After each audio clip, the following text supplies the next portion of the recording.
Kottakkal പുത്തൂരിലെ petrol പമ്പിൽ വെച്ച് കാറിന് തീപിടിച്ചപ്പോൾ ഫയർ എക്സ്റ്റിംഗ്വിഷർ പ്രവർത്തിപ്പിച്ച് തീയണച്ച് വലിയ ദുരന്തം ഒഴിവാക്കിയ തൊഴിലാളികളെയാണ് മലപ്പുറം അഗ്നിരക്ഷാസേന ആദരിച്ചത്. Station officer E K. Abdul Saleem, Bihar സ്വദേശികളായ അനിൽ പൂർവിയ, ബബ്ലു, അലോക് എന്നീ ജീവനക്കാരെ പൊന്നാടയണിയിച്ചു.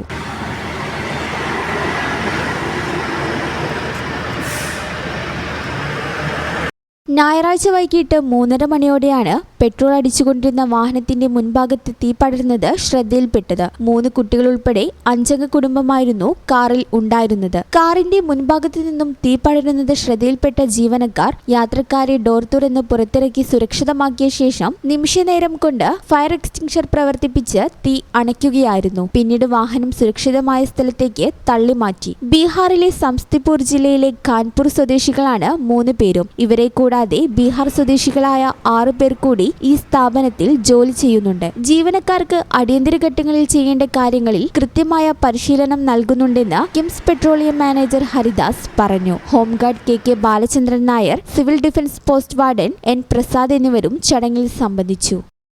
ഈ ചാനൽ ന്യൂസ്, കോട്ടയ്ക്കൽ.